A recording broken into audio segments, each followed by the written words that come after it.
You know, what's so frustrating is that there are those here that treat real lives like they're pawns in a game. And when I came to Congress, I didn't come to Congress because I wanted to play games. I came to Congress because I wanted to change lives for the better. And so it is frustrating to see adults continually being up on children or continually targeting those that have historically been disenfranchised and beat up on before. We should be better. So, but your voices matter here. This is the people's house. These seats don't belong to us. They belong to y'all. And so it's important that you make sure that you raise your voices. Thank you. Yeah. We in these hot Texas streets, honey. Y'all know we got Governor Hot Wheels down there. Come on now. And the only thing hot about him is that he is a hot mess, honey. So yes.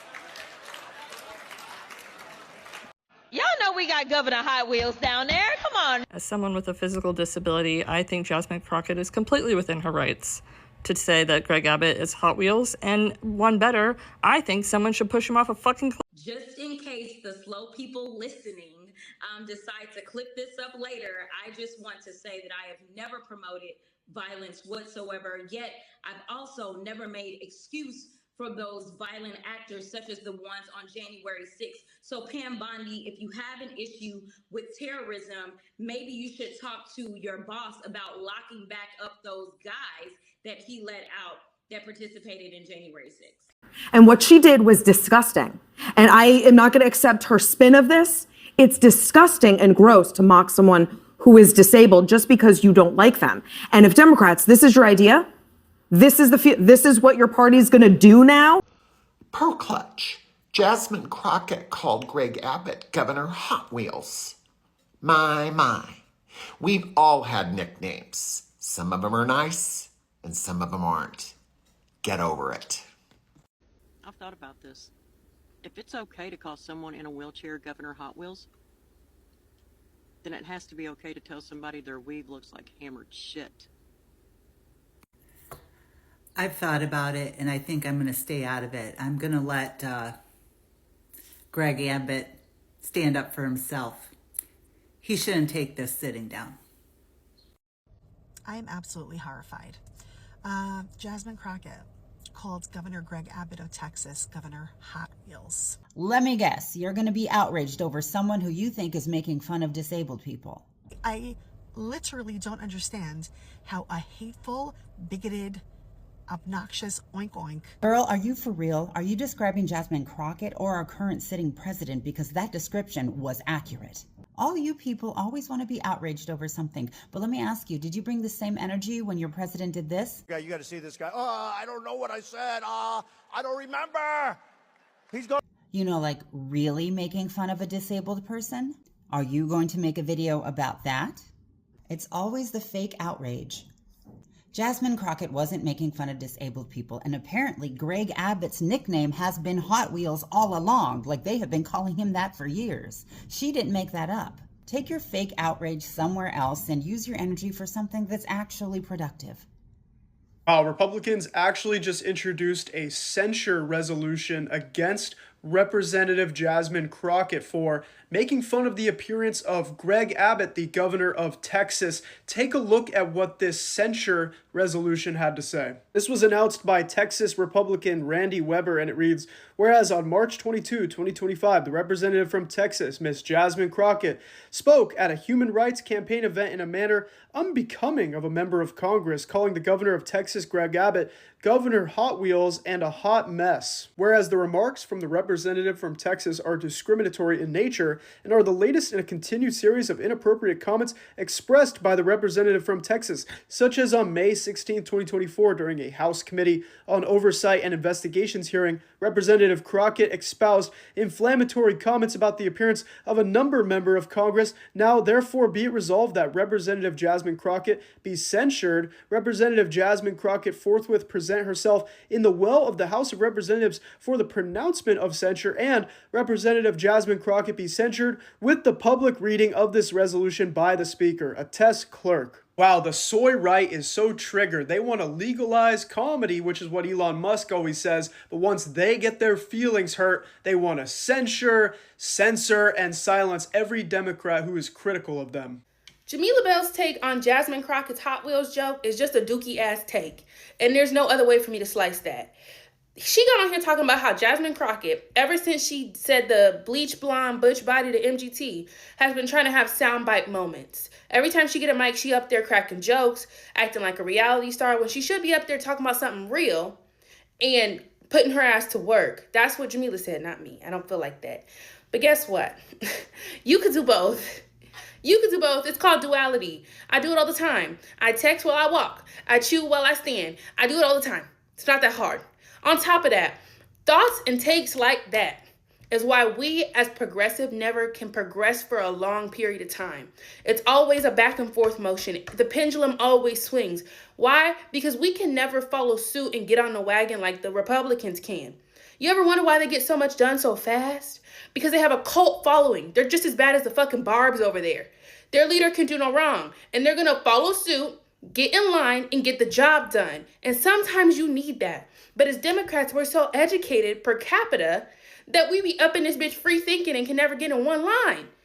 Just do what they said sometimes. And that's what's the best thing for us right now. So you over here saying, call a spade, you don't have to call out every suit played in the game. Just follow the suit. Make sure your cards, you got the suit in your hand and you're not reneging. That's what we need to be doing right now. And y'all always want to do these respectability politics. Guess what? The judge didn't respect you to begin with, and he never will. So why play the game? That's the truth. That is the truth of the matter. They never respected you. And even if she did get up there talking about some real shit, so you say, who the fuck cares? You would be preaching to the choir and not to the congregation because they don't care. You ever had a conversation with a Republican? You'll lose some brain cells because they're either willfully ignorant or too dim to catch a clue and connect the dots on their own. And I don't have the time to connect the dots for you. If you don't see the shit, you'll just feel it later. They never cared. And a lot of them know what the hell's going on. That's what they want. So you getting up there talking about, she could have had a pivot table, she could have had graphs, she could have had statistics, she could have had expert come speak. It doesn't matter. We know what's going on. So why reiterate it to us? You're supposed to be changing minds, but guess what? This is not a swing voter situation. These people know what the hell's going on. They just want it like that. So let's crack a joke. Let's hee hee ha ha. Let's do our jobs and have some comedic relief. Because this shit's gonna burn to the ground anyway. So just get your ducks in a row. So as an actual constituent of Jasmine Crockett and a Black woman, I want to offer some thoughts on the conversation happening right now on this app around her. I normally try to stay away from stuff like this, but this is pretty important. I really think we need to take a step back and kind of remember that she got threatened by the Attorney General this week. I understand both sides of this conversation. Like one side saying we don't need to like tone police and over hyperanalyze how she's approaching this volatile environment. And I also do understand the thought process of not wanting her to use this ableist language of Governor Hot Wheels. I do understand that. But taking a whole step back, the Attorney General threatened her over using her voice. And I think that warrants taking a step back and kind of looking at the full picture here. And again, as her constituent, I can tell you right now, as someone that pays attention to what she's doing the work. She's doing the work and she's doing it well. So yes, she is having these moments that become sound bites for sure, but that's not all she's saying.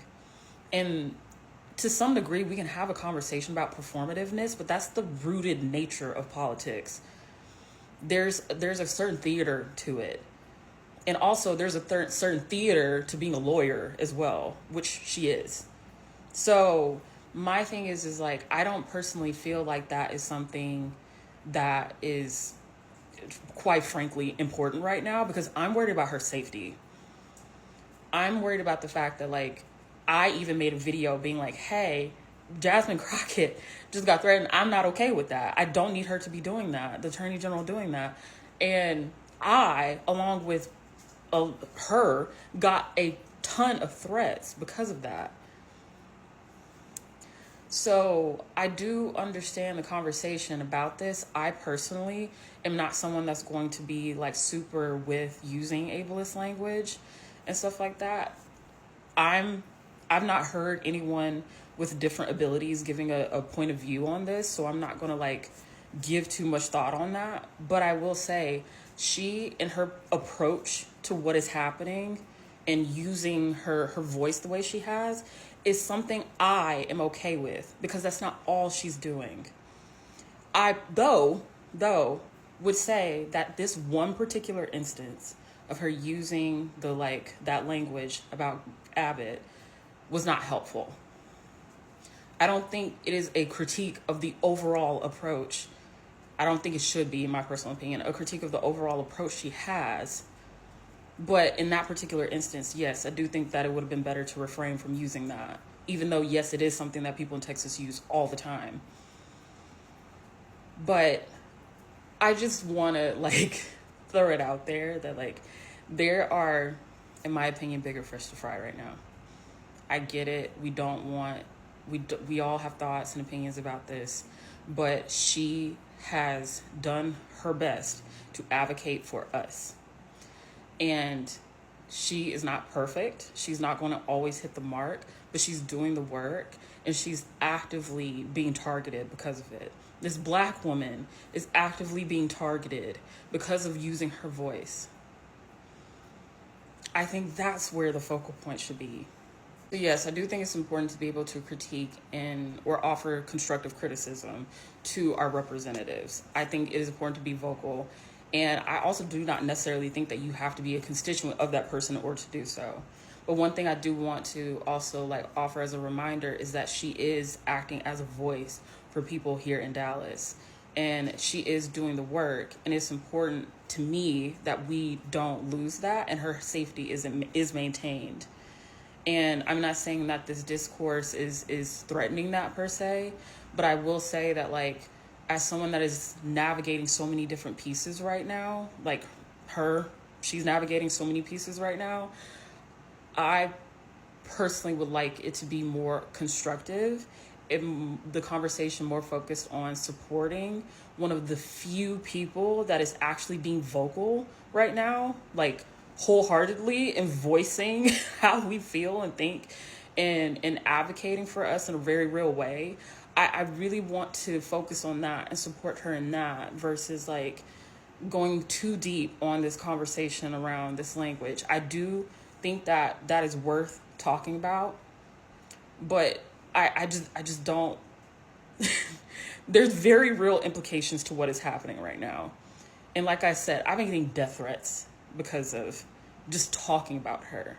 I can't imagine what she's actually receiving herself. Like, I'm literally, I'm taking a break from this app because of how the onslaught of death threats that I got just by talking about her.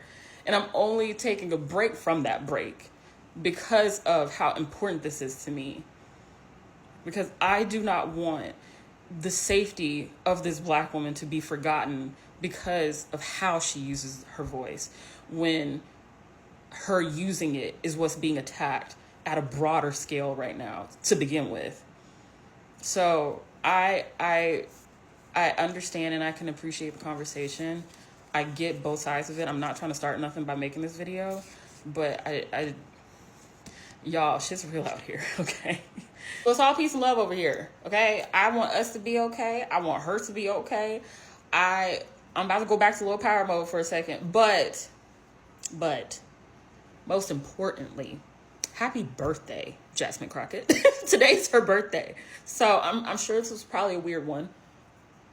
But I do hope it is good still. So thank you for all the work you're doing. If you could speak directly to Elon Musk, what would you say? Off. That's it. Okay, so I had to jump on here really quickly to give you my Crockett nightcap. Yes, I've been super busy, but it's a couple of things we need to talk about. First of all, rest in peace to Mia Love. This is a woman that I never met, but at the same time, I can appreciate the fact that she was breaking barriers.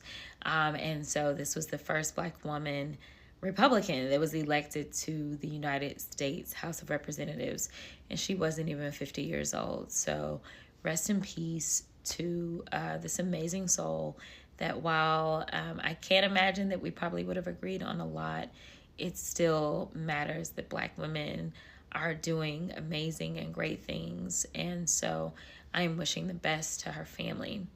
Now, let's get to the messiness of it all. So I just got in because my birthday is going to be on Saturday, as some of you have heard. So let's get into the drama. Number one, I only found out yesterday that the Attorney General for the United States decided she wanted to come for me, when it was clear that in the message that I delivered to all of those that are absolutely feeling like they want to raise their voices and make sure that they exercise their First Amendment rights. Yeah, I actually told them to consult legal counsel before they did so, because every municipality has their rules about, where you can protest, how you can protest, things like that.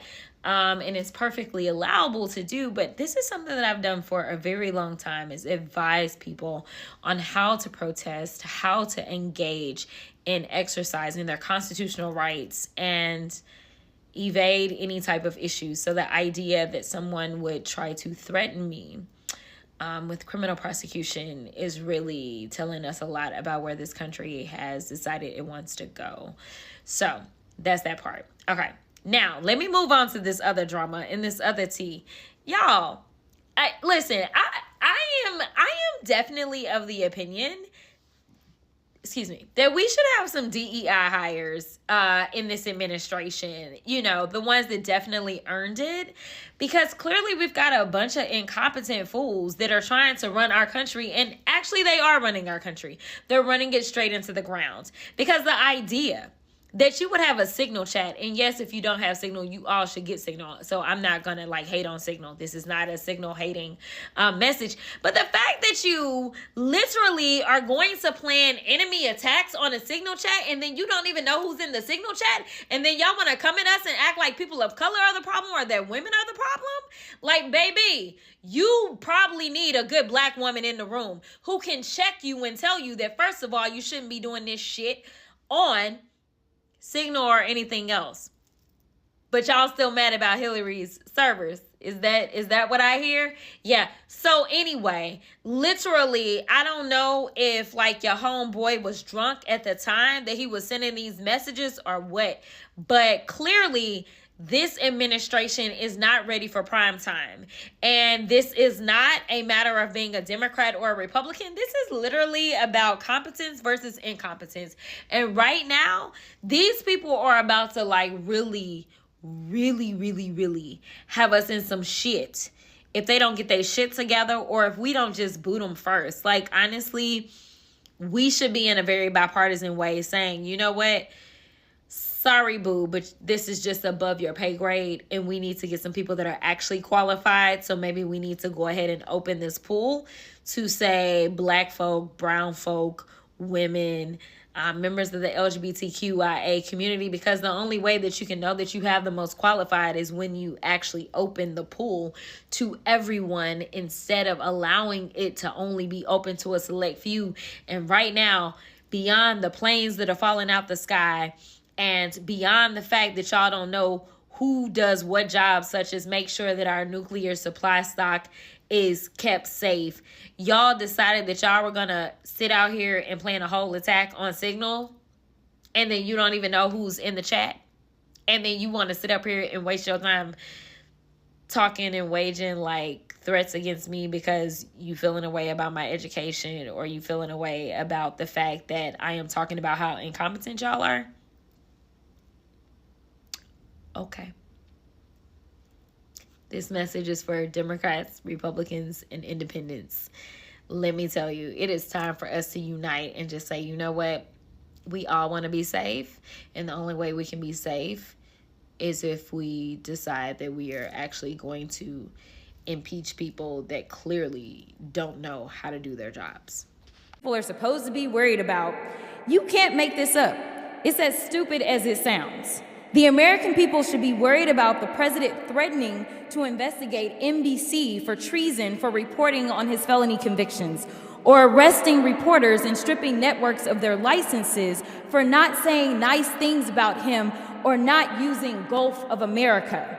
The Republicans' witness, Mr. Gonzalez, went so far as to suggest that because NPR and PBS reported on the murder of George Floyd, they, quote, represent a danger to our physical health as well as to civic health of our body politics. Ms. Mayor, do you think reporting on the murder of George Floyd and highlighting instances of systemic racism is a domestic threat to America? Thank you, Congresswoman. I believe it's our responsibility to report on all issues of interest to the American public. Thank you so much. Ms. Kerger, what about you? I agree. I think it's important for us to report on the important news of the day. So let's talk about the critical role of public media. During his first term, President Trump's own Department of Homeland Security highlighted the importance of public broadcasting's role in public safety. In 2018, his administration stated, quote, PBS and local public television stations play a crucial role in protecting communities by delivering essential information to individuals and first responders. These benefits are all made possible by public broadcasting stations' unique reach, reliability, and role across America, and are especially vital in rural and underserved areas. Madam Chairwoman, I would ask unanimous consent. I seek unanimous consent to enter into the record the 2018 Without objection, so ordered. And Madam Chair, I also seek unanimous consent to enter into the record the 2019 report titled Modernizing the Nation's Public Alert and Warning System from Trump's... Without objection, so ordered. In the report, FEMA encouraged, quote, the use of public broadcast capabilities to expand alert, warning, and communication capabilities to fill gaps in rural and underserved areas. I put out a statement regarding that. You didn't apologize. I put out a statement. Why would I apologize when I put out a statement? My statement was clear. But you didn't apologize for calling him Governor Hot when he gets around in a wheelchair. I don't know how that's offensive. I don't understand. Who have a disability need me to repeat this to you. Right, but why won't you apologize? I put out a statement. They didn't have an apology. So read my statement. I did read it. It didn't have an apology. Okay, well, I'm done. You don't feel bad about making fun of someone who is in a wheelchair, calling her Governor Hot Wheels?